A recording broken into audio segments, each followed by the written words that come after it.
Central university में 2 दिनों से चल रहा आंदोलन शुक्रवार को खत्म हुआ। प्रशासन के लिखित आश्वासन के बाद छात्रों का आंदोलन खत्म हुआ है। देखिए रिपोर्ट। झारखंड सेंट्रल यूनिवर्सिटी में प्रशासन के आश्वासन के बाद छात्रों का उबाल शांत हुआ। कांके डीएसपी और सीयूजी प्रशासक ने छात्रों को लिखित आश्वासन दिया। उसके बाद छात्रों का प्रदर्शन खत्म हुआ। प्रशासन ने लिखित में कहा है कि जांच के बाद उचित कार्रवाई होगी। कांके डीएसपी अमर कुमार पांडे ने कहा है कि हम उचित कार्रवाई करेंगे, निष्पक्ष जांच करेंगे। टीओपी में हमने अतिरिक्त पुलिस बल को भी बढ़ाया है। कांके थाना में एक छेड़खानी का मामला दर्ज कराया गया है और कांके थाना के पुलिस के द्वारा जो है कांड दर्ज किया गया है और अनुसंधान किया जा रहा है। जो पीड़ित पक्ष छात्राएं हैं उनका डिमांड था कि जो शामिल व्यक्ति उनकी गिरफ्तारी हो, तो मेरे द्वारा यह आश्वस्त किया गया है कि बिल्कुल ही स्वतंत्र, निष्पक्ष, गुणवत्तापूर्ण तरीके से और तकनीकी अनुसंधान किया जाएगा और जो दोषी व्यक्ति उनको चिन्हित करते हुए साक्ष्य के अनुसार जो है कार्रवाई की जाएगी। मेरे द्वारा यह आश्वस्त किया गया है कि very short span of time we will do legal action. CUG के chief proctor doctor Mayank Ranjan ने कहा है कि हमने छात्र छात्राओं को उनकी सुरक्षा को लेकर भी काम करने का वादा किया है। दोनों गुटों की बात हम सुनेंगे। जांच के लिए प्रशासन को कुछ वक्त दिया गया है, उसके बाद सब कुछ साफ हो जाएगा। इससे पहले भी कैंपस के बाहर छेड़खानी का मामला सामने आया था। कल से आज तक लगातार बच्चे धरना पर बैठे हुए हैं। वैसी स्थिति में किसी तरह का इंटरोगेशन कर पाना संभव नहीं है। एक बार बच्चे थोड़ा कोऑपरेट करने का प्रयास करें, हमें समय दें इतना कि हम कार्रवाई कर पाएं। उसके बाद जो है बात सामने खुल करके आ जाएगी। जो भी पक्ष होगा, सही होगा, गलत होगा, वो तो मैटर ऑफ इंटरोगेशन ही है। अभी ना मुझे पता है क्या मामला है पूर्ण रूप से। दो पक्षों की अलग अलग बातें सामने आ रही हैं। दो अलग पक्ष दो तरह की बातें बता रहे हैं। हम लोग सिर्फ एक ही बात बता सकते हैं कि पूरा सीयूजे प्रशासन न्याय संगत छात्र हित में कार्रवाई करने के लिए प्रतिज्ञाबद्ध, कर्मबद्ध है। मैम, उन्होंने लिखित में दिया हुआ है हमें कि वो इन सब के ऊपर कार्रवाई करेंगे, वो जो दोषी को भी पकड़ लेंगे जल्द से जल्द, और वो जो भी सेफ्टी के लिए जो भी हमने मांगे की हैं वो सारी वो पूरी करेंगे। उन्होंने लिख के दिया है। सेफ्टी के लिए आपने क्या किया?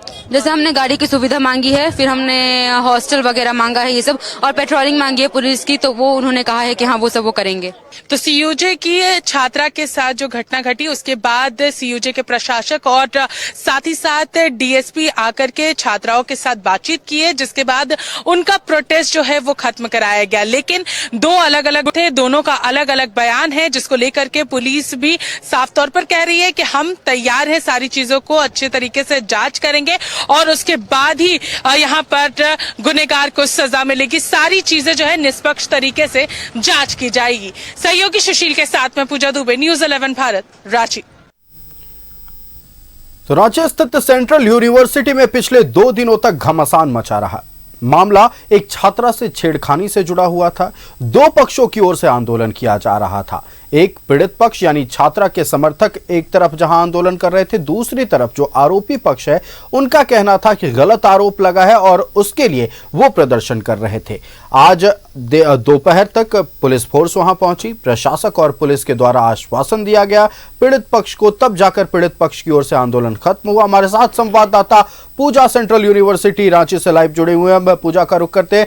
पूजा, 2 दिनों तक सेंट्रल यूनिवर्सिटी में बवाल मचा रहा, घमासान मचा रहा, आंदोलन तेज हुआ, उसके बाद पुलिस को पहुंचना पड़ा। पुलिस अधिकारियों ने और कॉलेज प्रशासक ने बातचीत की छात्रा पक्ष से, तब जाकर आंदोलन उस ओर शांत हुआ। लेकिन दूसरे पक्ष का क्या कहना है? क्या उधर किसी तरह से अभी आश्वासन पर बात माना गया है या अब भी उधर आक्रोश जारी है? देखिए आयुष, एक तरफ तो जो समर्थक, जो पीड़िता के साथ जो समर्थक थे, उन सभी के साथ वार्ता हुई और सेफ्टी पर्पस को लेकर के सबसे पहले बातचीत रखी गई कि लड़कियों की सेफ्टी के लिए आखिर सीयूजे प्रशासक और काके की जो यहाँ पे पुलिस प्रशासन है वो क्या कुछ करने वाली है। तो साफ तौर पर यह आश्वासन दिया गया आयुष कि यहाँ पर सबसे पहले तो पेट्रोलिंग जो है वो बाइक से की जाएगी। सुबह और रात दोनों ही समय में पेट्रोलिंग जो है वो समय समय पर होती रहेगी और कांके थाना से भी लगातार लोग जो है वो आकर के यहाँ पर जायजा लेते रहेंगे ताकि कोई भी परेशानी जो है वो यहाँ पर ना हो। वहीं दूसरी ओर अगर हम लोग बात करते हैं जो यहाँ पर आरोपी पक्ष यानी कि जो लड़के की तरफ से जो समर्थक थे वो अलग अलग यहाँ पर प्रूफ देते हुए नजर आए, चाहे वो व्हाट्सएप चैट के जरिए हो, फोटो के जरिए हो या फिर सीसीटीवी फुटेज की बात से लेकर के हो। उनका कहना है कि सीसीटीवी फुटेज जो है जो क्लासरूम में लगे हुए हैं आप उसे चेक कर सकते हैं, ऑडिटोरियम में जो सीसीटीवी फुटेज लगा हुआ है उसे आप चेक कर सकते हैं। इन सारी चीजों को चेक करिए, चीजें जो है वो एक ही बार में क्लियर हो जाएगी। और ये भी आरोप लड़के के समर्थक साफ तौर पर लगाते हुए नजर आ रहे हैं कि जो पीड़िता है वो लगातार अपना बयान बदल रही है। उन लोगों का कहना है कि पीड़िता समय और जगह दोनों लगातार बदलती आ रही है, इसलिए उस बात पर भरोसा नहीं किया जा सकता है। ये हम नहीं कह रहे आयुष, ये लड़के के जो समर्थक है वो लगातार हम लोगों के साथ बातचीत में कह रहे थे। वहीं अगर हम लोग बात करते हैं तो प्रोटेस्ट जो पीड़िता की तरफ से था वो पूरी तरीके से खत्म हुआ, इस आश्वासन पर कि प्रोटेक्शन बढ़ाई जाएगा और जल्द से जल्द निष्पक्ष जांच जो है वो यहाँ पर की जाएगी और जो आरोपी होगा उससे सजा यहाँ पर दिलाई जाएगी। क्योंकि एक लड़के का चेहरा जो है वो क्लियर हो चुका है, बाकी 3 अभी तक क्लियर नहीं हो पाए कि आखिर बाकी 3 कौन थे। और उस लड़के का यहाँ पर सस्पेंशन भी हुआ है, यानी कि वो ना कॉलेज जा सकता है ना हॉस्टल जा सकता है, ये चीजें स्पष्ट कर दी गई है। और दूसरी तरफ अगर लड़के के पक्ष की बात करते हैं तो उस तरफ से उसके पेरेंट्स जो है वो भी यहाँ पर पहुंचे हुए थे, उसकी माँ पहुंची हुई थी और लड़कों ने पुरजोर तरीके से यहाँ पर प्रदर्शन करते हुए नजर आ रहे थे। प्रशासन के साथ यहाँ पर उन लोगों की धक्का मुक्की भी हुई थी, जिसमें जब स्टूडेंट्स कह रहे थे कि हमारी बातों को भी सुना जाए, सिर्फ एक पक्ष की बात ना सुनी जाए, हमारी भी बातों को सुने, लड़के के पक्ष की भी बात सुने, क्योंकि हम लोग उस वक्त उसके साथ मौजूद थे, हम लोग आई विटनेस हैं कि हाँ वो लड़का उस पूरे बिल्कुल पूजा, तो निश्चित तौर पर सबूत पेश किए गए आरोपी पक्ष की ओर से भी, लेकिन जो अपडेट ये है कि आरोपी पक्ष में से एक छात्र को चिन्हित करते हुए सस्पेंड कर दिया गया है, मतलब छात्र ना कॉलेज जा सकता ना हॉस्टल जा सकता। दूसरी तरफ पीड़िता पक्ष को आश्वासन दिया गया है कि पेट्रोलिंग बाइक से की जाएगी और 4 बजे तक जितने भी छात्राएं हैं उनको घर जाने के लिए कॉलेज से छोड़ दिया जाएगा। और भी अपडेट आपके जरिए हम अपने दर्शकों तक पहुंचाते रहेंगे। पूजा, नजरें बनाए रखिएगा। फिलहाल आपका हमारे साथ जुड़ने के लिए और तमाम जानकारी दर्शकों तक पहुंचाने के लिए बहुत धन्यवाद। तो सीयूजे में पिछले 2 दिनों तक घमासान मचा रहा। शुक्रवार शाम होते होते तक आंदोलन कर रहे छात्रों को शांत कराया गया।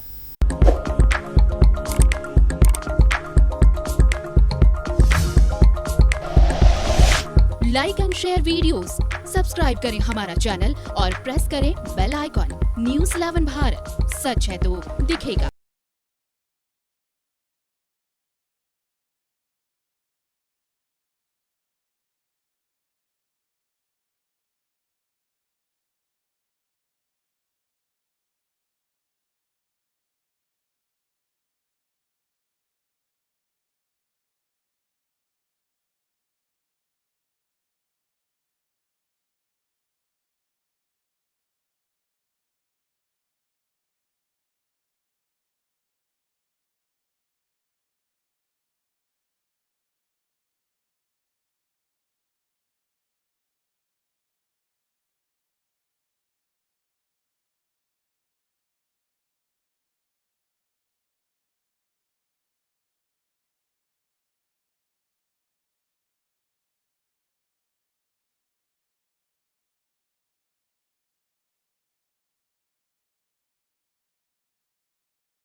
बढ़ते अगली खबर की ओर। जमशेदपुर के कपाली में 2 युवकों पर जानलेवा हमला हुआ है। करीब आधे दर्जन की संख्या में आए युवकों ने दुकान में घुसकर तोड़फोड़ की, वहीं दोनों युवक पर चाकू से हमला कर दिया। पूरी घटना का सीसीटीवी फुटेज सामने आया है। हमले में घायल युवक का इलाज एमजीएम अस्पताल में चल रहा है। पुलिस सीसीटीवी फुटेज के आधार पर आरोपियों की पहचान में जुट गई है।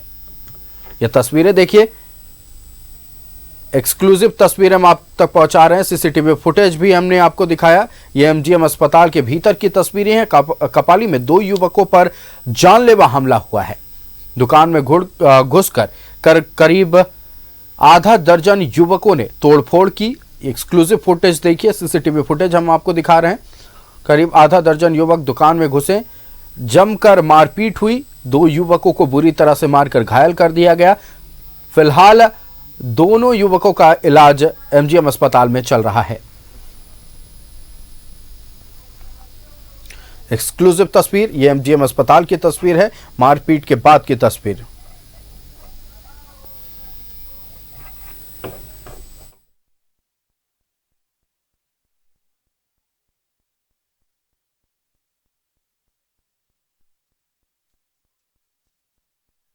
जिरॉक्स करवा रहे थे साइबर में, तो 5-6 लड़का घुसे चाकू लेके और लोग सीधा हमले के ऊपर हमला किए है।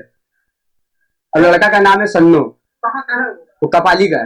नहीं पता, हम लोग तो अपना ये करवा रहे थे और लोग पूरा नशा में था। पहले मेरे ऊपर हमला किया, मेरे को देख के फिर उसको पकड़ा वो लोग, हम हटे तो उसके साथ हमारा 6 लड़का था।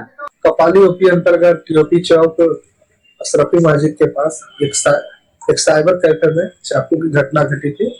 तत्पश्चात मैंने वहां जाकर जांच किया। जांच के क्रम में वहां के लोगों द्वारा बताया गया कि बाजार गली के रहने वाले नाजिस को किसी लड़के द्वारा चाकू मारा गया, उसे एमजीएम अस्पताल भेजा गया। तत्पश्चात उस सूचना को लड़के को देखा, लड़का का इलाज अभी चल रहा। फिलहाल वो खतरे से बाहर है, सब पे अनुसंधान चल रही है। आज हम लोग अपने जिरॉक्स करवा रहे थे।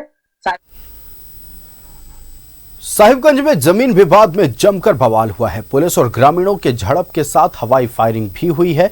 ग्रामीणों ने पुलिस पर पैसे लेकर एक पक्ष के लिए काम करने का आरोप लगाकर जमकर हंगामा किया है। देखिए रिपोर्ट। मारपीट, झड़प और फायरिंग की ये तस्वीरें साहिबगंज की है, जहां मुफस्सिल थाना क्षेत्र के मठैया डेरा में जमीन विवाद सुलझाने गई पुलिस के साथ ग्रामीणों की झड़प हो गई। ग्रामीणों ने पैसे लेकर एक पक्ष के लिए काम करने का आरोप पुलिस पर लगाया और सड़क जाम कर दिया। ग्रामीणों ने पुलिस पर मारपीट का भी आरोप लगाया। झड़प के दौरान पुलिस के एक जवान ने हवाई फायरिंग कर दी। डिफेंस में किया है, फायर करने का आदेश, फायर करने का आदेश आपको किसने दिया? गाड़ी में शोभापुर डेरा के पप्पू यादव के पूर्वजों ने मटिया स्थित मंदिर के पास 2 कट्ठा जमीन दान दिया था, लेकिन आरोप है कि जय दुबे ने जमीन पर अवैध कब्जा कर लिया है। ग्रामीणों की शिकायत पर पुलिस मामले को सुलझाने गई थी, लेकिन एक पक्ष के लिए काम करने का आरोप लगाकर ग्रामीणों ने हंगामा शुरू कर दिया। इस दौरान पुलिस के जवान ने आत्मरक्षा में फायरिंग कर दी, लेकिन इससे ग्रामीणों का गुस्सा और भड़क गया। हालांकि बाद में एसडीपीओ ने लोगों को समझा बुझाकर मामले को शांत किया। जमीन संबंधी विवाद था और थाना प्रभारी अपने दल बल के साथ देखने के लिए आए थे, इसे सूचना है। उसी में कुछ झड़प हुआ है, विवाद हुआ। उसके बाद लोगों ने आक्रोश में आकर ये रोड जाम कर दिया। उसके बाद रोड पर आ गए थे और अभी सब नियंत्रित है, सब अपने अपने घर चले गए हैं। रोड का आवागमन जारी है। मुफस्सिल थाना प्रभारी पर ग्रामीणों ने रिश्वत लेने के गंभीर आरोप लगाए हैं। इसी को लेकर ग्रामीणों ने पुलिस को बंधक बना लिया था। फिलहाल पुलिस मामले की जांच कर रही है। न्यूज़ 11 भारत के लिए साहिबगंज से उज्जवल की रिपोर्ट। तो फिलहाल इस पेशकश में इतना ही। मुझे दीजिए इजाजत। देखते रहिए न्यूज़ 11 भारत। नमस्कार।